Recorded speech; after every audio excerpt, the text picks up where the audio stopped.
다음으로는 바우만 박사님께서 대기 중성자 응용 분야에 대한 마이크로 전자 소자의 SE 평가 요구사항에 대해 발표하시겠습니다. 자율주행 자동차 및 항공기 제어와 같은 중요한 연산 응용 프로그램은 마이크로 전자 소자에 대한 기능 안전 요구사항에 대한 기준을 크게 높였습니다. 동기부여로 단일 이벤트 효과 SE가 실패의 직접적인 원인이 되는 두 가지 예를 소개합니다. 먼저 SE가 플래그십 서버의 캐시를 예상보다 훨씬 빠른 속도로 값이 바뀌어 안정성에 영향을 주는 예를 소개합니다. 두 번째로 항공기 비행 컴퓨터의 SE가 승무원과 승객에게 부상을 입히는 급격한 운항 고도 변화를 유발하는 오류를 어떻게 일어나게 되었는지 보여주려 합니다. 우리는 고에너지 중성자, 열 중성자 및 알파 입자와 같이 지상과 지상 환경에서 비행하는 세 가지 병사 선언을 소개하려 합니다. 그런 다음 실패율을 과소평가하게 된 요소들을 배제하기 위해 특정 평가 방법에 대한 몇 가지 권장사항과 함께 다양한 방사선 영향을 관리하기 위한 실패 모드 유형과 평가 요구사항을 소개해 주시겠습니다.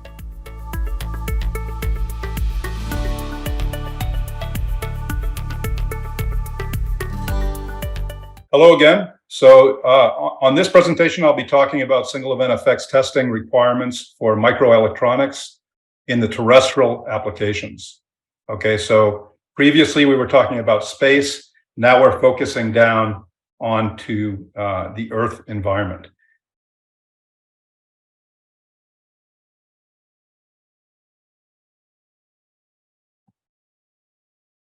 So just to get an idea of what we'll be talking about today, I will start as before with a motivation. I'm going to show this time two examples where single event effects caused basically nuclear single event effects caused very real life problems in both a microprocessor, a very famous microprocessor, as well as during a flight.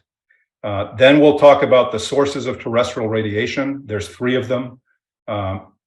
Basically neutrons, both high energy and thermal neutrons, and then alpha particles from the materials in the packaging.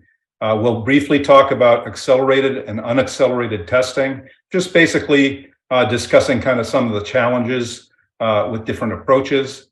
And then I'll focus directly on challenges associated with the different mechanisms. So high energy neutron challenges, boron 10 and thermal neutron challenges, and alpha particle challenges. All right, so the first example is very near to my heart. I was working with Texas Instruments and Sun Microsystems. So Texas Instruments was basically the foundry for Sun. So we provided some very fast, very power efficient technology and processes, and Sun did the design. We worked very closely together. And during that time is when I discovered that our logic processes that Sun was using had a problem with boron 10 and this thermal neutron single event effects or soft errors produced by thermal neutrons. So we removed the boron 10 from our processing, and hence these were the Sun Spark microprocessors. Some of you may remember those. Basically, they were very high-end microprocessors. They worked very well. We had a high energy neutron failure rate that we knew about, an alpha failure rate. Everything was acceptable, and we had no failures because of thermal neutrons, because we had removed all the boron 10 from our processes. Unfortunately for Sun, they used external caches, SRAM caches, and they were buying those caches from another company that had not removed the boron 10 from their processes. So these ended up failing about 20 to 30 times faster, or had a higher event rate, 20 to 30 times higher than expected. So of course, all the reliability designs were not optimized for this, and this produced multiple failures in a lot of different customer applications. And so this was a very famous example at the end of 2000. This is from Forbes Global, which at the time was a very kind of leading business magazine. And you know, when you have a radiation reliability problem in a business magazine, that it had some impact. I talked to one of the key executives at the time, and this was a multi-billion-dollar loss for Sun. And so this is kind of the scary story here, is that Once you lose customer confidence, you can lose revenue. So it has a direct business impact. On another note, the events on Qantas Flight 72, this is, again, a somewhat older occurrence. It occurred in 2008.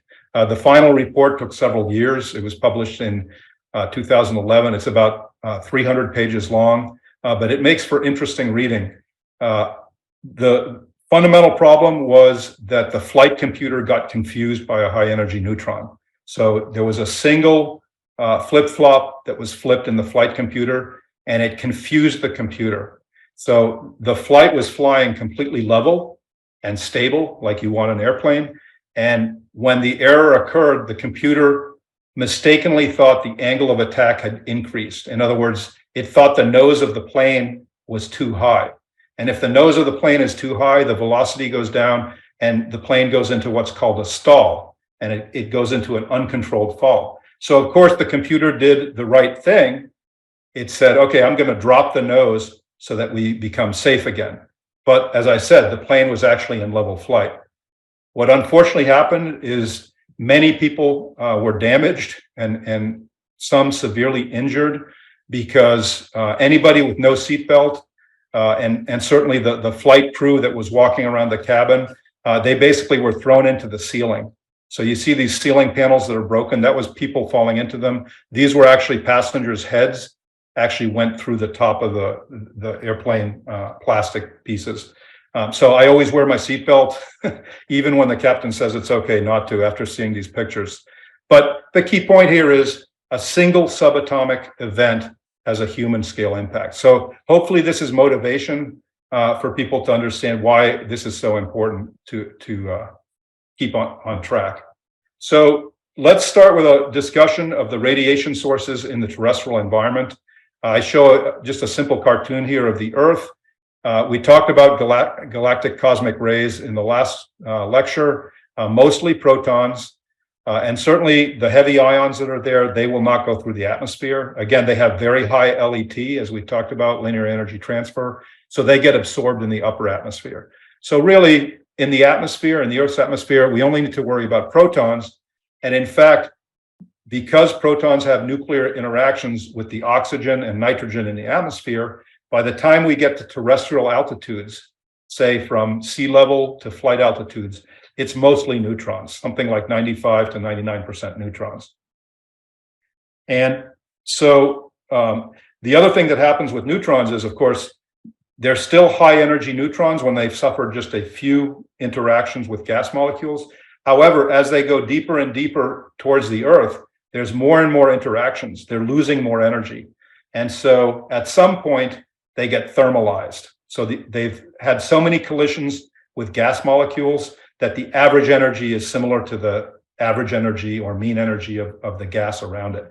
These are so-called thermal neutrons, and they have a particular effect on boron, and I'll talk about that later. So if we want to just think about what are the main radiation effects in the terrestrial environment, there are basically three.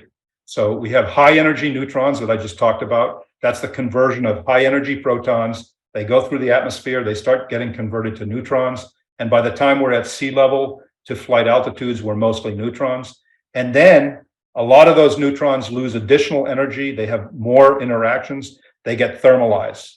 So you get lower energy neutrons, and these have some interactions with boron, especially in some other materials. And then the other problem has nothing to do with cosmic rays, at least not directly. That's the production of alpha particles. So we have very low levels of impurities of uranium, thorium, and other naturally decaying radioisotopes in our materials. We try to clean the materials as much as possible, but there'll still be parts per million or parts per billion of uranium, thorium, and these other radioactive elements. Unfortunately, they give off alpha particles. If those alpha particles are close to the integrated circuit, they may reach the silicon and cause some damage in the silicon, single event effects in the silicon. Now, one thing to be aware of, the environment, the reason why flight altitudes we worry about is, as you might expect, since at high altitude, the atmosphere is thinner, we have less shielding.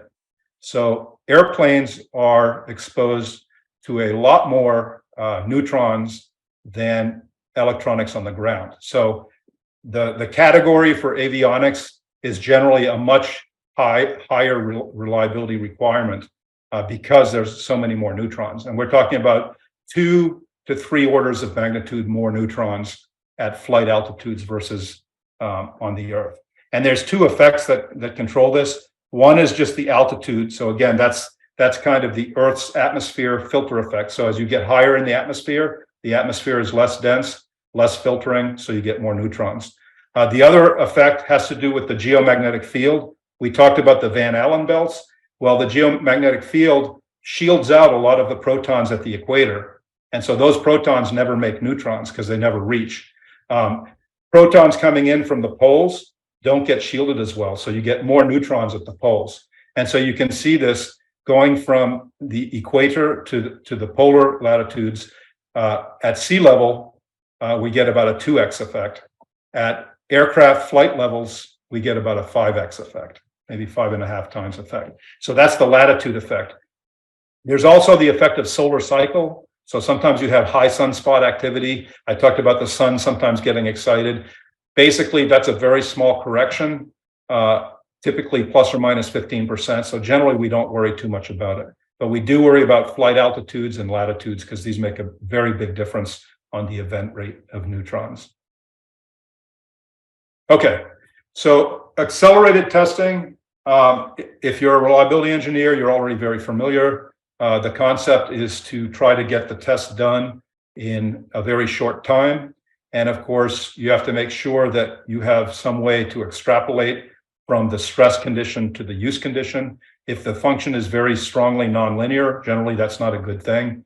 So we look for linear types of accelerations. Radiation effects testing tends to be linear over a large range, which means I can use a source that's very intense, make my measurement in a very short time, and I can extrapolate it to a much longer time to fail in the field where the radiation field is much lower. And I'm showing this for alpha particles, this little flow diagram here. It's similar for the other tests, and I'll talk about high energy neutrons as well. But as anyone that's familiar with the JEDEC, JESD 89, you're not finished with radiation testing until you've accounted for all the sources of radiation. And those are the 3 that I mentioned: high energy neutrons, thermal neutrons, and alpha particles. So here I'm showing the alpha particles just so you can kind of get a basic understanding. There's 2 things we need to calculate or measure. One is how many alpha particles are actually coming on our chips on average. Okay, so you can do alpha counting, you can do modeling. At TI, we would do a combination of both. So we would take large area samples of the mold compound, of wafers, different wafer layers, and we would count for weeks on a very low threshold counter, or low background counter, I should say, and we would get an actual alpha flux that the typical chip would see. It's actually a little more complicated than that. So we would use what I call shield code. This is code that I wrote, again, for TI. And this is actually showing you a flip chip calculation. And all I'm calculating is the alpha particles emitted in the underfill. And by symmetry, I'm only showing you a quarter of the bump here. So this is a solder bump. This is the underfill calculation. And all the little yellow lines are alpha particles simulated. It's just Monte Carlo code, simulated alpha particles from all the different layers. And what we're trying to find out is from each layer, what fraction of alpha particles actually reach the silicon. So there's kind of a derating that goes on. And this can often be a really big difference. For example, for a lot of the flip chips, 75% of the alpha particles were lost, never reaching the silicon because they just didn't have enough energy. So these types of calculations will really change your result in terms of what you finally extrapolate as a failure rate. Now, the other half of that equation is accelerated testing. So I show here a dye. Again, like heavy ion testing for alphas, it's a light ion, but it still has a limited range. So we typically deprocess the device so we can see the integrated circuit here. We put our alpha foil or alpha emitting source as close as possible to the dye, if not on the dye, if we can do it. And I'll show a little later why the distance is so important. any absorption you get in the air is going to change your answer. I created kind of a similar calculator to this one, but this is actually accounting for all the geometry and absorption effects. If you use a source that's slightly different size than your target device, there's some fraction of flux that won't reach it. And of course, if all you do is take the alpha source intensity as the number of alphas reaching the device, it's going to be less than that, right? It's a fraction. And so if you don't have that fraction accurately determined, you tend to underestimate the device sensitivity.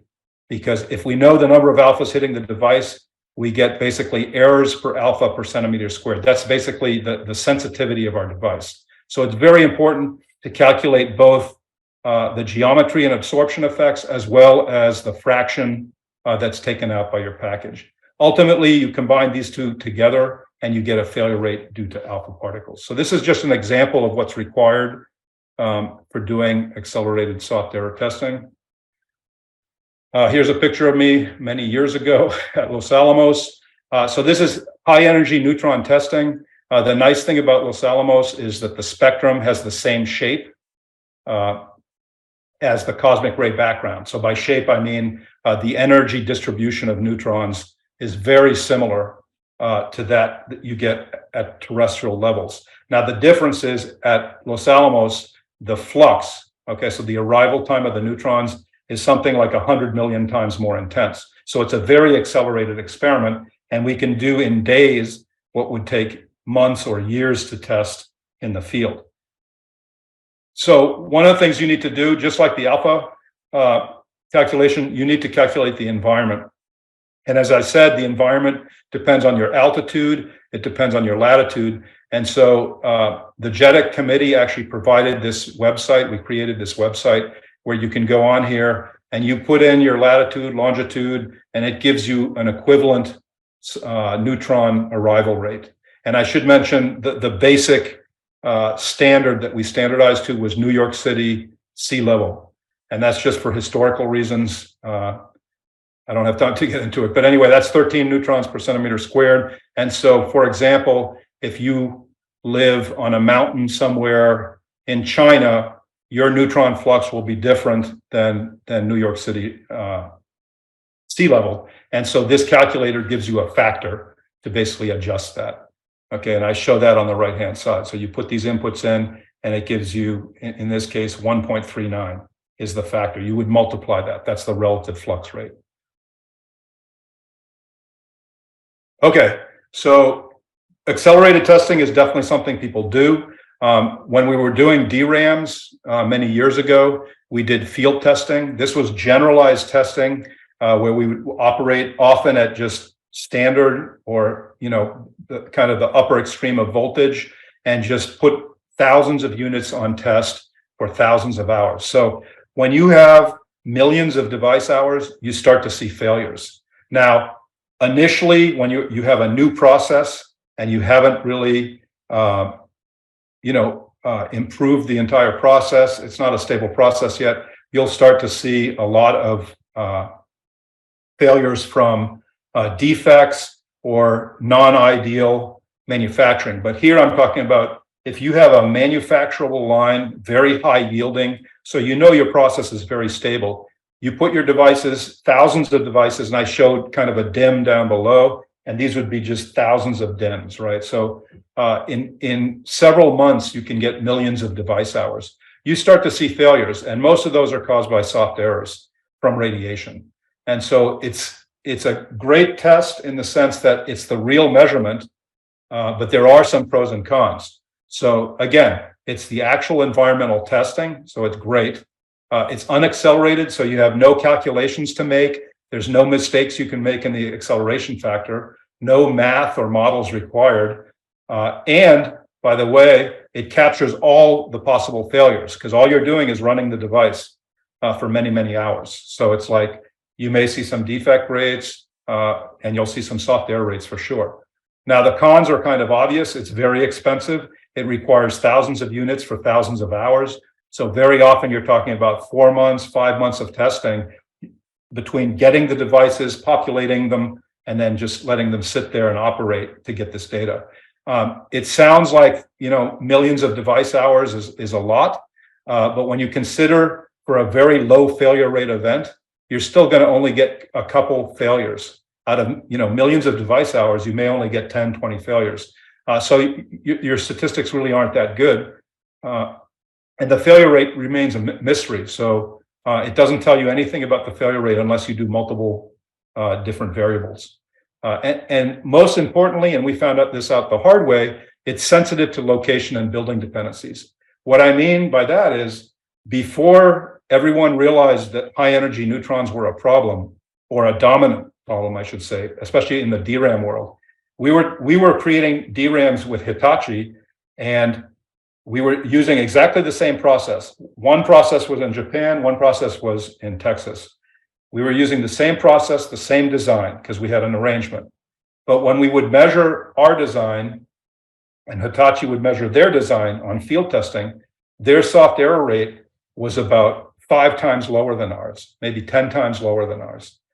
And that almost caused an international incident, because the Japanese were saying, well, our process is better. And we were saying, how can it be? It's the same equipment, the same process, the same design, same materials. How can it be? So finally, this is when we started realizing about the neutron effect. I started asking them, well, where are you testing them? And I can tell you where we were testing them in Dallas. It was actually in Houston, on the first floor of a building, of a 1-story building. So there's just one layer of concrete, the ceiling, and then our testers were there. It turned out Japan was testing in their central research labs. It was a 6-story building, so 6 levels of concrete, and they were in the basement under a water tank. So the light bulb went off, and I said, oh, if it's neutrons, then you guys are basically shielding the neutrons. So they didn't believe that, but I said, why don't we send you our devices and you send us your devices? We'll test them on both testers and see what happens. Well, as you can guess, basically the Japanese parts started failing much higher in Texas, and the Texas parts that were failing higher were now not failing in the Japanese system. And that led us to understand that the neutrons were dominant. But that was a very expensive multi-year experiment to do that.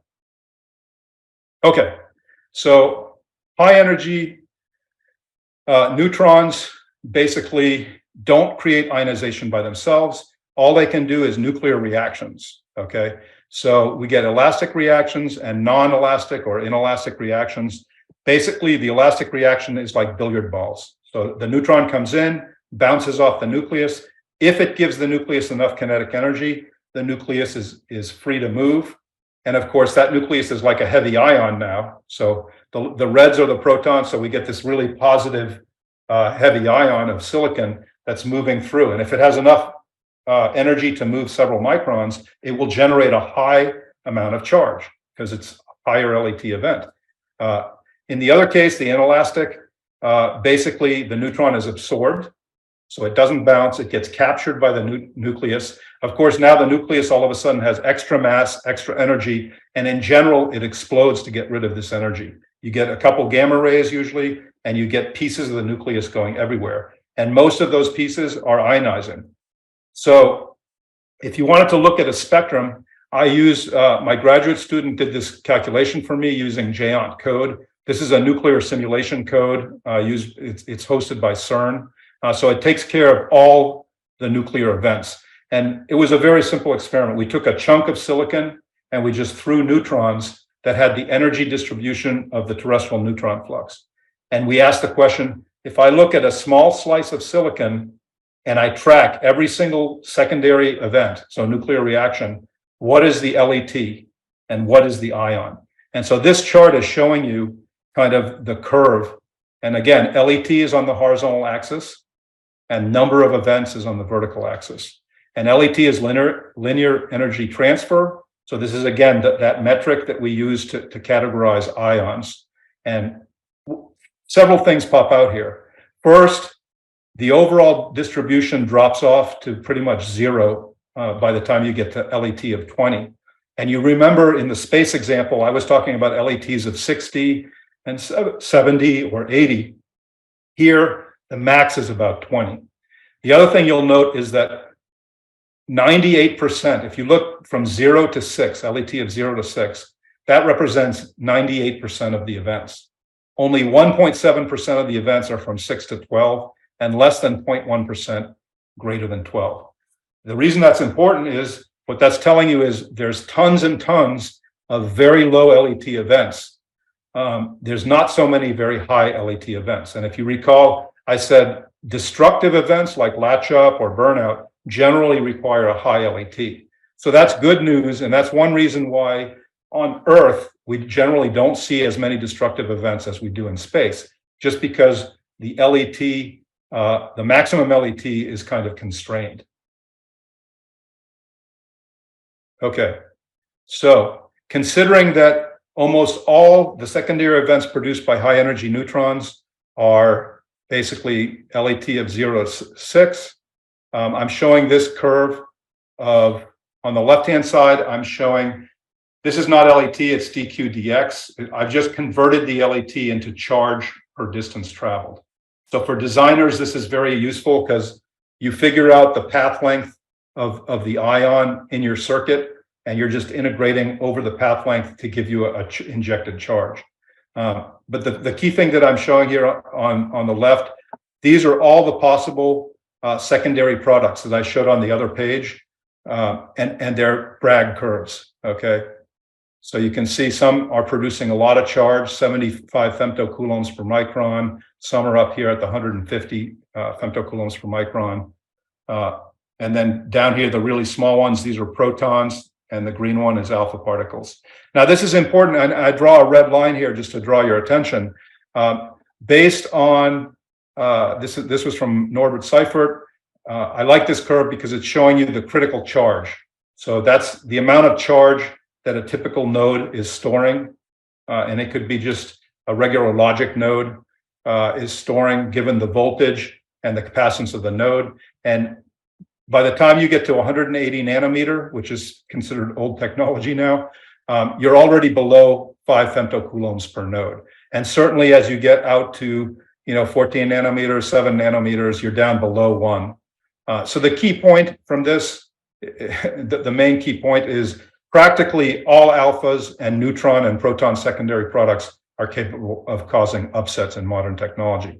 So again, the higher LET events are rare, and those are responsible typically for latch up or burnout. But there's so many low energy events, and because the critical charge of most modern technologies is very low, if the event happens, you almost always get a soft error. That's very different than in the 1 micron days and half micron technology days. There was just a small fraction would cause upsets. Now, basically any event can cause an upset. All right. So that was basically the high energy neutrons. Now I want to focus a little bit on the low energy neutrons. Again, the low energy neutrons are ones that have had more collisions with gas molecules. So their energy has been reduced to thermal energies. Okay, so the peak of the curve is basically 0.025 eV. Okay, and then there's a distribution, a Boltzmann distribution around that. Now, if you look at materials, this curve is showing you a lot of the materials used in semiconductor processing, and I'm showing you the cross section. Okay, so thermal neutron cross section is the probability of interaction. So if I throw neutrons at a material, how many reactions I get per unit time and unit volume is a measure of the cross section. So a material with high cross section is going to have a lot of reaction. A material with low cross section, very low reaction. And one thing you see from the boron 10 is that it has a much higher reaction cross section than most of the other materials. But it's worse than that. And the reason I made red and green here is all the green materials get rid of that energy. So this is an inelastic or non-elastic absorption. So basically the nucleus captures the thermal neutron. Now there's extra mass, there's extra energy to get rid of. And typically all these green ones will give the energy away in the form of gamma particles. Now, yes, gamma particles are ionizing, but they're very penetrating, which means most gammas will be far away from the active silicon. So generally you don't worry about soft errors from gamma rays, natural gamma rays. Unfortunately, boron 10, and the reason I made it red, actually doesn't do this. It actually is the reaction on the right. When it absorbs a thermal neutron, it's completely unstable and it breaks apart into two pieces, a helium and a lithium. And both of those are like light ions. Okay, so they're going to generate ionization. So you're getting two ionizing particles for each neutron n.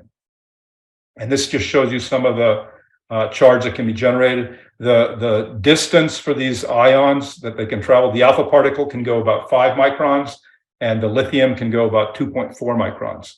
All right, so these are going to be very local to the interface. In fact, if you had boron 10 in your packaging materials, probably it would not be a problem. It's just boron 10, for example, in the glass layers or in the implants or something like that. And I should mention, given typical boron doping, boron 10 is basically 20% of the total. And the last thing I want to say is the amount of charge it can generate over that taking into account the LET in silicon, 65 femtocoulombs and 35 femtocoulombs. And you recall from the last slide, I was talking about, modern technologies will fail under 5 femtocoulombs. So even the boron 10 can easily produce failures in semiconductor circuits. So boron 10 is still present. Although most manufacturers realized that this was a problem, and they indeed moved it from their boron-doped phosphosilicate glass, or BPSG. We used to use it because it allowed planarization. Now with chemical mechanical polishing, you don't really need to use it. So a lot of people have removed it, especially since it was made famous by Sun Microsystems failures. Unfortunately, there's other boron-containing processes in the semiconductor process flow, particularly ones that use diborane as a source gas.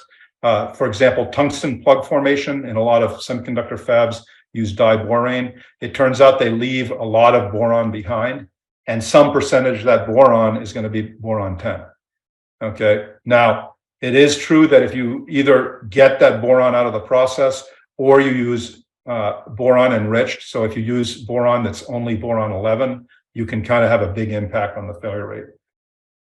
And I'm just showing this plot here. It kind of shows you the relative levels of boron, and you can see BPSG was by far the worst. And the relative scale is just kind of a hand-waving argument.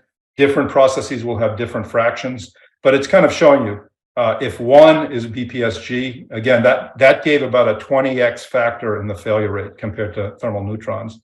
0.42 is half of that. So you could still have a 10x effect if you had a lot of boron in your tungsten plugs. People have worried about the polygate doping, substrate doping, source drain implants. These just don't have enough. They don't have a high enough density. They're not doped high enough, or the volume is so small that it doesn't contribute largely to the failure rate. So in general, we worry about any boron doped glass, which, like I said, most manufacturers don't use anymore, or typically metal deposition processes that use diborane. Tungsten plugs is a famous example that one still has to worry about. So I've had a lot of customers ask me, is this still a concern? Our foundry says they don't use BPSG. Do we need to worry about it? The answer is a strong yes. This was work published by Cisco actually over 10 years ago. And they pointed out that diborane gas, the source gas here, 2 borons and a lot of hydrogen. These borons were not isotopically separated, so 20% of them were boron 10. And it turns out they leave a lot right by the tungsten plug. And again, where the tungsten plug is basically this contact to source and drain, and sometimes gate, depending on the technology, but it's very close to your silicon substrate. So again, the boron 10 reaction products can go between 2 to 5 microns, but they deposit enough charge close to the transistor to be problematic. And this is just a depth SIMS profile showing you that indeed you have a boron 10 signal that's about 20% of the boron 11 signal between metal 1 and their inner level dielectric. So this was viewed to be a large problem. In a more recent paper, I worked with these guys. They were out of a Brazilian university. They looked at different CPUs, famous CPUs. So you have AMD, several graphics processor units, CPUs, and then various Intel processes. Now, it looks like Intel has done a better job on their process than AMD. And I'm not trying to start a war here, but this result, basically anything red is showing a failure rate, and they're measuring the detected unrecoverable errors.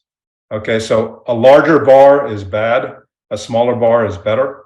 So the AMD processors actually have lower failure rates than the Intel parts, it looks like.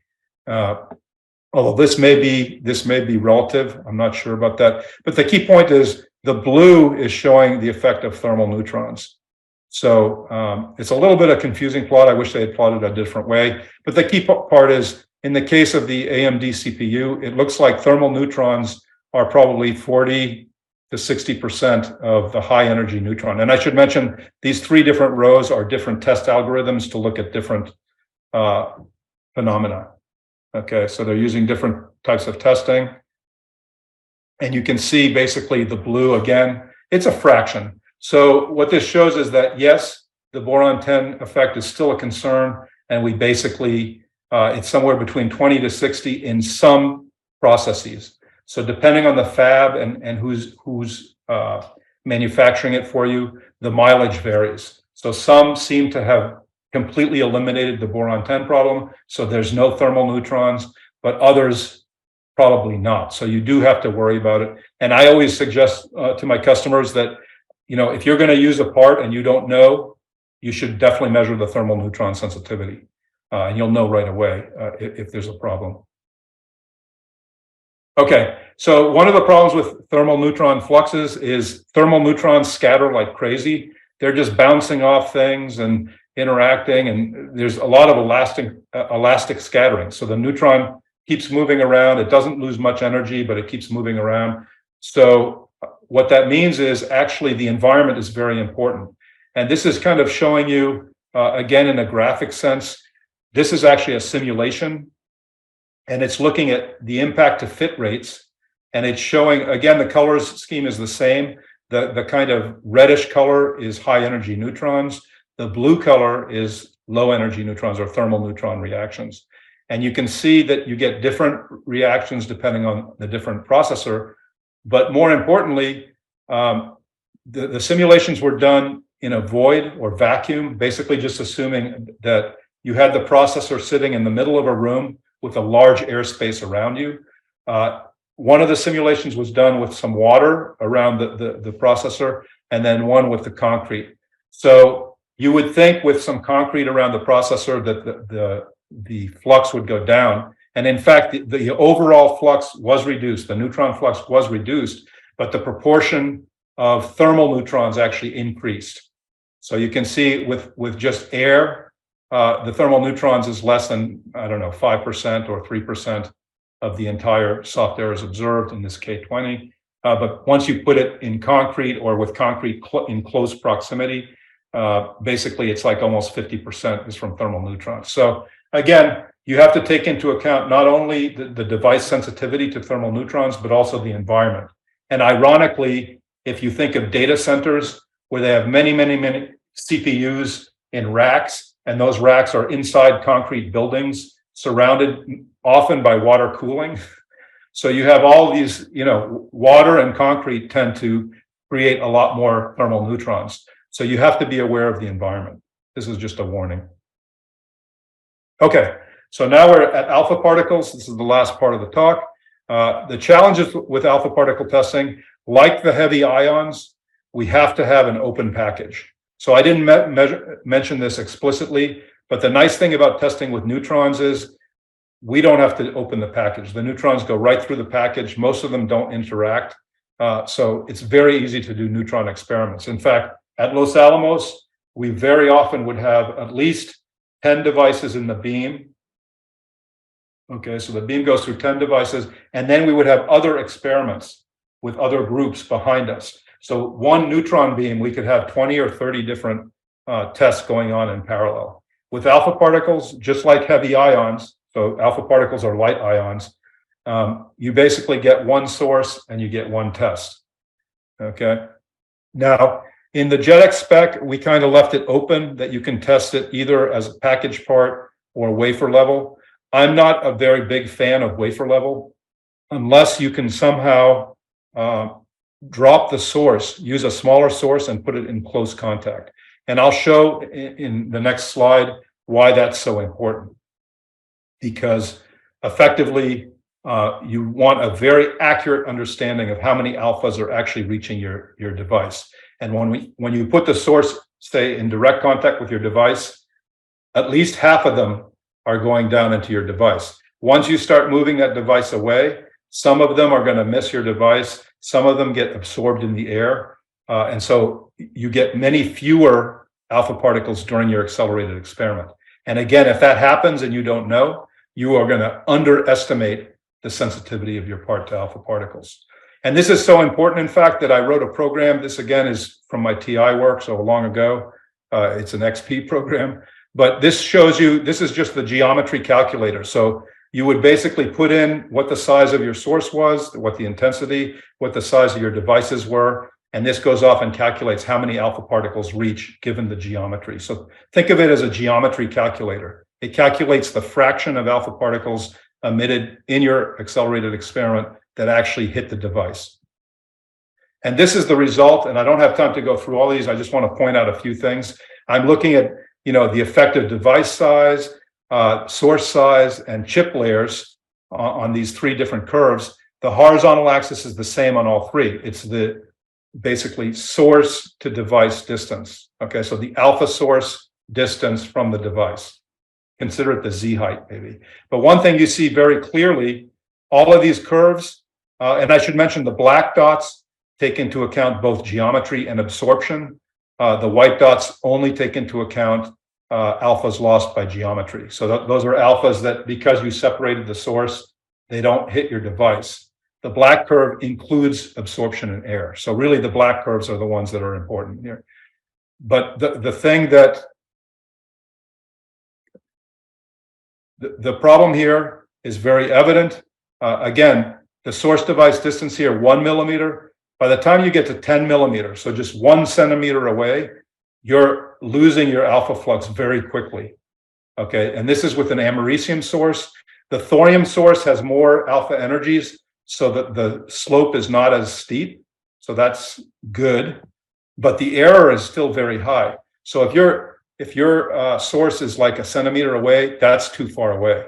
And in fact, there's guidance in JEDEC because of this that says, you really want the source as close as possible. And if you get more than 1 or 2 millimeters away, your accuracy is going way down and you probably need to calculate it. And you can see it in these curves. They're relatively flat up to about 1 or 2, maybe 3, and then they start to diverge. They start to fall off very quickly. And that, like I said, that's because of both absorption and geometry.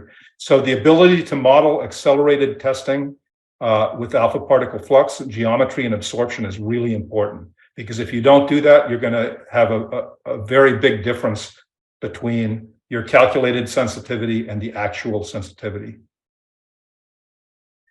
All right, the other half of the problem I mentioned earlier is also how many alphas are actually reaching the device in the real world situation. And this is kind of a blow up of what I was showing before. It's basically the similar code. It's Monte Carlo code. Here I'm showing the underfill, and all these yellow lines are alpha particles randomly generated.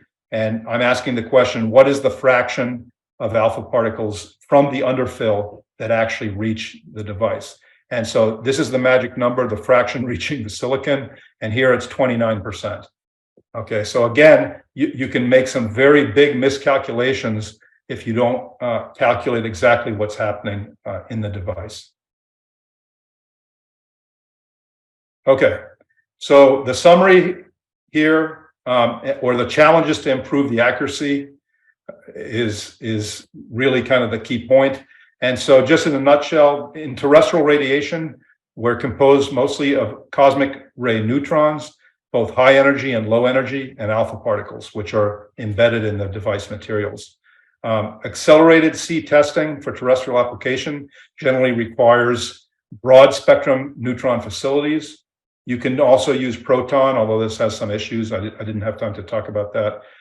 Thermal neutron facilities, again, I think the boron 10 problem has not gone away completely. And when in doubt, it would be very good if you could test thermal neutrons just to validate whether or not it's a problem. And of course, alpha particles, you always have to test for alpha particles. Generally, the alpha particle failure rate is 50-50 with the high energy neutron. There's some exceptions, but it's kind of the same order of magnitude. So field testing is great, but it requires thousands of units for thousands of hours, so it's very expensive.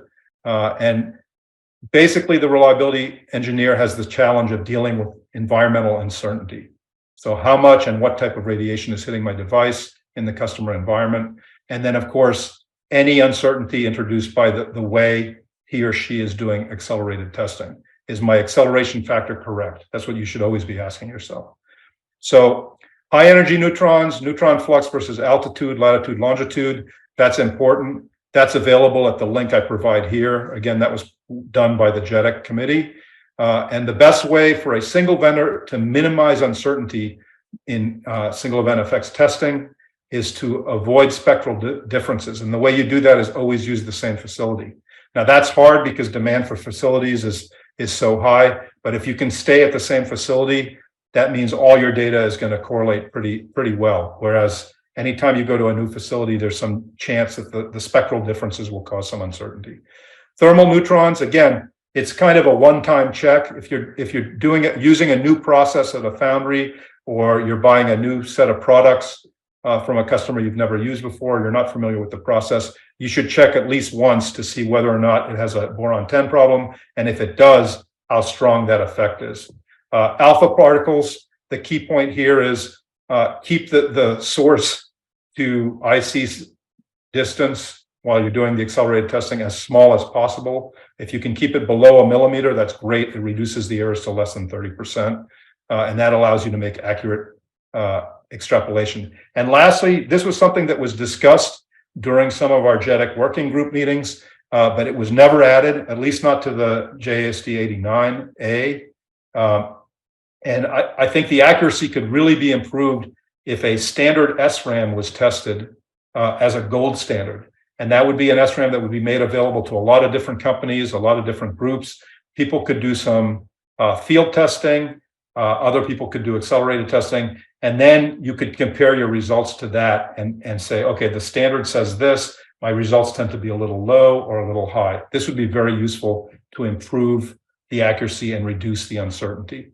So that's it for my talk. Hopefully you learned something interesting. And thank you very much for your attention.